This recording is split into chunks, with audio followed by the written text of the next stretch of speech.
Lunes 8 de mayo 2025, soy Antonio Zapata y este es el noticiero del reportero. Ahí le va el avance de lo que vamos a tener el día de hoy.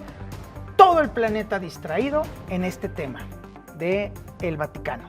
Y todo el mundo haciéndose pato, o queriendo hacerse pato, o buscando hacerse pato con un tema que sí debería tenernos preocupados, el conflicto entre Pakistán y la India. Ese sí está perro, ese asunto, porque son las dos potencias nucleares. Oiga, le estamos platicando también de pues cómo, ay Dios mío, en el pronóstico de crecimiento económico, ahí andan tirando ya cohetes porque hubo un crecimiento económico así, microscópico, pero ya lo vendieron como si fuera la gran cosa porque sobrepasó ligeramente los pronósticos, pero la realidad es que, Dios mío. Oiga, y hablando precisamente de ese asunto, le tengo que platicar a usted también que pues hubo un crecimiento tremendo en materia de exportaciones. Pero ojo al parche con este asunto. No se trata de que de pronto, ya todos los estadounidenses quieran aguacate. Pues no. Se trata de una venta de pánico. Y es por eso que hubo ese crecimiento. Ya le estaré platicando con detalle esos números. Oiga, también déjame decirle que, ay Dios mío, mis godines, qué barbaridad. Qué día el de ayer. Ayer el metro paró vagones y a caminarle, mi rey. No sé si a usted le ha tocado, es la cosa más nefasta del mundo, por supuesto. Pero evidentemente esto se juntó con esto. La mendiga agendota de movilizaciones ciudadanas allá en la Ciudad de México que hicieron que el día de ayer se convirtiera en una auténtica pesadilla godín. Qué gacho estar viviendo ahorita allí en la Ciudad de México, ya le estaremos platicando. Y sobre lo que le platicaba al principio, le estaré platicando al final, el tema del conflicto pakistaní e indio. Obviamente es algo que nos tiene a todos así como que, ay nanita, porque insisto, esas cosas, esos dos países son potencias nucleares. Y ahí sí no se andan con rodeos, las cosas se están poniendo bastante feas y la Secretaría de Relaciones Exteriores pues anda desempolvando el manual de cómo sacamos a la gente de allí. Mientras que en el norte tenemos otra crisis, bueno, total, esto es un relajo. Yo soy Antonio Zapata, pues también así me decían en la primaria. Y esto es el noticiero del reportero.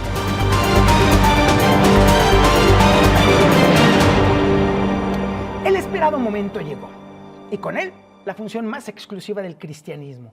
133 ancianos vestidos de rojo, varios con problemas de ciática y todos con opiniones inflexibles, han sido encerrados con llave en la Capilla Sixtina para decidir quién llevará la tiara papal. Porque si algo caracteriza a la democracia divina es que ocurre en total secreto, bajo frescos de Miguel Ángel y con un sistema de comunicación tan avanzado como el humo de una chimenea. Fíjense, en pleno siglo XXI. El término cónclave proviene del latín cum clave, que es bajo llave, recordándonos que la Iglesia prefiere resolver sus asuntos como en una película de espías del siglo XV o más para atrás todavía. La Capilla Sixtina, que es normalmente un espacio que está atestado de turistas con dolor de cuello mirando al techo, ha sido transformada en un búnker teológico. Los cardenales prestaron juramento de confidencialidad porque aparentemente Dios aprecia el secretismo y entonaron el Veni Creator Spiritus, ese himno medieval que todos hacen, en donde juran pues entender que pues tienen que guardar secrecía total, completa y absoluta. Luego después vino el clásico extra omnes, que en español viene significando de órale, cúchile, y obviamente pues ya, se fueron. El caso es que, como era de esperarse, la primera columna de humo negro emergió de la chimenea vaticana pues con un negro. ¿Por qué? Pues porque el asunto está tremendo, los piques están sabrosos allí dentro del Vaticano, porque hay muchos que quieren echar para atrás las reformas y los avances que logró el fallecido Papa Francisco, y hay otro bonche que lo quieren proteger, pero pues no tienen con qué ni tanto.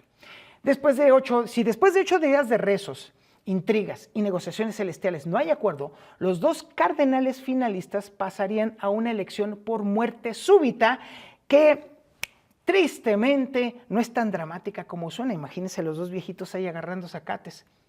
Por cierto, dato al calce, el récord histórico de un cónclave lo tiene el que sucedió entre 1268 y 1271, duró 1006 días. casi 3 años, lo que demuestra que incluso la inspiración divina puede enfrentarse a severos atascos burocráticos. Por cierto, en ese cónclave estuvo tan largo que 3 cardenales se murieron, y el pueblo ya cansado les retiró la comida y les dejó pan y agua, así literal, les quitaron el techo para que también recibieran la presión divina. Pues total, fue un batidero que para qué le cuento, pero pues no deja de ser tan distinto como es el de hoy. La economía mexicana logró la hazaña titánica de crecer en un espectacular, impresionante y monumental 0.2% en el primer trimestre de 2025. ¡Aplausos!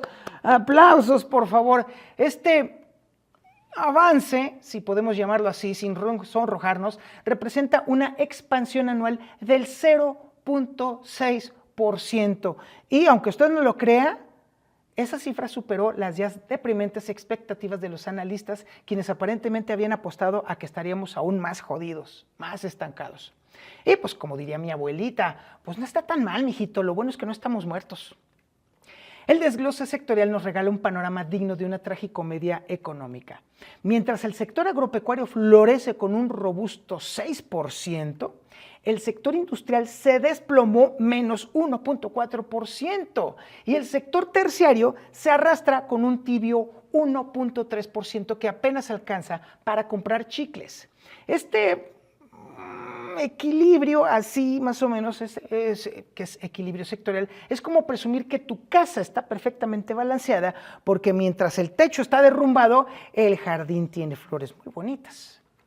A pesar de este despliegue de mediocridad disfrazada de éxito, los expertos, esos mismos que no vieron venir ninguna crisis en las últimas décadas, mantienen sus pronósticos de crecimiento anual en un raquítico 0.4% para el 2025, pero con sesgo a la baja. Eufemismo técnico para decir, prepárese para lo peor, mi rey. Y estos son datos del Instituto Nacional de Estadística y Geografía. Mientras tanto, nuestro socio comercial predilecto, ese al que estamos atados como rémora al tiburón, muestra signos inequívocos de resfriado económico.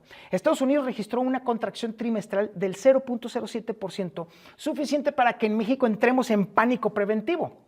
Su crecimiento anual de 1.9% y su proyección ajustada a la baja para este 2025 de apenas 0.9% sugieren que el tío Sam está ahora sí ya entrando justamente en recesión. Digamos que está estornudando, pero el problema radica en que cuando el tío Sam estornuda, a nosotros nos da neumonía, carajo.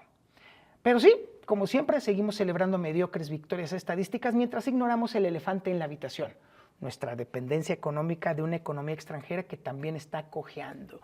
Así que, ¿sabe qué? Yo le recomiendo que busque usted alguna aspirinita económica, porque la vamos a necesitar. En un espectáculo digno de las mejores rebajas del Black Friday, México impuso un récord histórico en envíos de mercancías a Estados Unidos durante marzo, con exportaciones totales que crecieron un impresionante 9.6% anual. Tremendo, ¿eh? La razón de este súbito amor por los productos mexicanos, ¿será por eso? ¿De pronto ya todo el mundo quiere aguacate? ¿O ya tienen una fascinación inmediata por los autos mexicanos? No, lamentablemente no es así. Las exportaciones manufactureras hacia Estados Unidos se dispararon en un 10% anual, en lo que podríamos llamar la gran estampida prearancelaria. Así lo reportó justamente el periódico El Economista, que nos recuerda siempre lo que ya sabíamos, pero con numeritos, que pues nuestro país experimentó un crecimiento del 15.4% en sus envíos hacia Estados Unidos, superando a otros socios comerciales que no tuvieron la brillante idea de apresurar sus envíos antes de que caiga la guillotina arancelaria. Mire, este fenómeno, este crecimiento exportador, sería digno de celebración si no fuera porque se debe principalmente a un efecto estadístico, un maquillaje numérico, pues por así decirlo. Y es que se trata precisamente de una desesperada carrera contra el reloj fiscal. En otras palabras, México no está vendiendo más porque súbitamente sus productos sean mejores o más competitivos, sino porque todo el mundo se apresuró a cruzar la frontera antes de que subiera el peaje. O sea, el llamado nearshoring ese término que nuestros políticos pronuncian tanto pero entienden nada, parece haber sido momentáneamente eclipsado por el fearshoring, o sea, exportar por miedo a lo que viene. México, ese eterno optimista, celebra haber librado el impacto arancelario en marzo como si esquivar una bala en abril no significara recibir 3 en mayo. Pero eso sí le puedo decir a usted, nuestros funcionarios seguramente ya están preparando comunicados triunfalistas sobre la robustez de la economía mexicana, ignorando convenientemente que estamos bailando en la cubierta del Titanic mientras la orquesta toca y toca. En un episodio más de la interminable telenovela titulada "No voy a llegar a mi trabajo, güey", el servicio en estaciones de la línea B del metro de la Ciudad de México fue suspendido con la misma naturalidad que un político promete y luego olvida. Los afortunados usuarios experimentaron la emoción de ser desalojados de los vagones en plena hora pico, añadiendo así una aventura que no tenían nada planificada en su rutina diaria. Con la eficiencia que caracteriza el transporte público capitalino, las autoridades del metro pidieron amablemente a los pasajeros que pasaran a caerle al churro, o sea, que abandonaran los vagones en la estación Oceanía después de que un tren decidiera tomarse un descanso no programado de casi 20 minutos. Porque pues claramente después de 2 décadas de servicio, la línea B necesita pausas ocasionales para contemplar su existencia. El sistema de transporte colectivo Metro, en un alarde de transparencia informativa digno de un régimen soviético, comunicó lacónicamente que se suspendió el servicio por una revisión en la zona de vías. Término técnico que puede significar se cayó un tornillo, hay un muertito, alguien aventó un gansito por allí, o hay un agujerote negro en las vías. ¿Verdad, Claudia? Como siempre, la explicación llega con la misma velocidad que los trenes en hora punta, tarde y abarrotada de ambigüedades.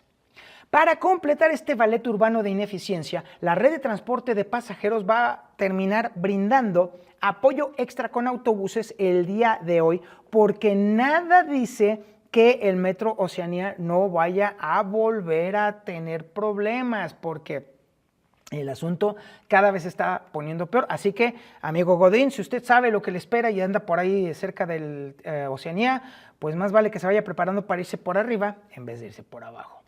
Mientras tanto, en alguna oficina gubernamental seguramente se prepara un comunicado asegurando que el metro de la Ciudad de México sigue siendo uno de los más eficientes del mundo, probablemente escrito por alguien que nunca ha tenido que usarlo. Y déjeme decirle que ahí no acaba el desgarriate para la banda Godín. Ayer se vivió otro día normal con apenas 3 marchas y 8 concentraciones dispersas por la megalópolis, porque aparentemente no hay nada más mexicano que expresar tu descontento mientras le arruinas el día a 500,000 de personas que no tienen nada que ver con tu causa. Las alcaldías Cuauhtémoc, Tláhuac, Miguel Hidalgo e Iztapalapa tuvieron el privilegio de ser las elegidas para este festival de pancartas y consignas, convirtiendo sus ya congestionadas vialidades en improvisados estacionamientos al aire libre. Porque claramente la mejor forma de resolver problemas sociales es generando caos vial en una ciudad que ya está a punto de caer en el borde del colapso, pues. El menú de protestas del día incluyó a los siempre animados miembros del CUSAEM y del SSEM, quienes decidieron ejercitarse caminando desde el Monumento de la Revolución hasta el Zócalo para exigir el pago de un seguro y además aumento salarial y pues de pasadita respeto a los derechos laborales. Imaginen su sorpresa cuando descubran que su marcha no va a resolver ni madres. No podía faltar, por supuesto, el tema del Centro Pedagógico Mestli, allá en Tláhuac, por una mujer desaparecida, porque pues obviamente parece ser que en México las instituciones funcionan mejor cuando hay gente bloqueando avenidas. Y para completar el cuadro, el FNADES también se sumó al maratón del Monumento a la Revolución y se fueron hacia el Zócalo para apoyar a sectores productivos, aunque paradójicamente estaban impidiendo que muchos sectores productivos llegaran a tiempo a sus trabajos. Las 8 concentraciones adicionales abarcaron un espectro tan amplio de demandas que pareciera que estamos viviendo en 8 países diferentes. Unos pidiendo justicia vial, ironía suprema, hasta protestas contra una nacionalidad otorgada, pasando por el rechazo a medidas de seguridad en una universidad y, bueno, total de temas variopintos. Y mientras tanto, Los chilangos siguen desarrollando esa habilidad única de predecir rutas alternas basadas no en aplicaciones de tráfico, sino en el calendario de inconformidades sociales del mes. La verdadera aplicación que la ciudad necesita no es Waze, no para nada, de hecho ni vale allá en la Ciudad de México. Es más bien ponerse a pensar, sería una app muy buena, la app de ¿qué grupo me va a bloquear la avenida mañana? El conflicto entre India y Pakistán, esa eterna disputa fraternal que parece sacada de una telenovela geopolítica, ha escalado nuevamente con la sutileza de un elefante en una tienda de porcelana. Como si no tuvieran suficientes problemas internos, ambos países han decidido retomar su pasatiempo favorito y tirarse bombas mutuamente mientras el resto del mundo suspira con resignación. Las fuerzas indias, en un gesto de diplomacia explosiva, han bombardeado territorio pakistaní, mientras en Cachemira, esa región que ambos países se disputan como niños peleando por un juguete, los disparos cruzados se han convertido en la banda sonora cotidiana. El saldo provisional de este espectáculo bélico lleva ya 38 muertos, cifra que seguramente será citada con diferentes interpretaciones según el lado de la frontera donde se informe. Mientras tanto, lo que sí le tengo que decir a usted es que la Secretaría de Relaciones Exteriores ha despertado de su habitual siesta diplomática para emitir una alerta a los mexicanos en Punjab. Uno se pregunta cuántos connacionales están realmente en esa región, probablemente no creo que alcancen ni siquiera los dedos de una sola mano. Pero la Secretaría de Relaciones Exteriores está cumpliendo con su protocolo de crisis como quien marca una casilla en un formulario burocrático. Estimados mexicanos en Punjab, les sugerimos amablemente que eviten estar donde caen bombas. Ese podría ser el mensajito y podría ser el resumen después de desempolvar el manual de crisis. Lo verdaderamente irónico de este asunto es que la Secretaría de Relaciones Exteriores muestra más eficiencia para alertar sobre conflictos a 15,000 kilómetros de distancia que para resolver los problemas de mexicanos varados en aeropuertos extranjeros, víctimas de estafas turísticas en destinos más cercanos o incluso el tema que tenemos ahí en la frontera norte. Pero bueno, como siempre, nuestra diplomacia mantiene sus prioridades tan claras como el agua del canal de la Viga.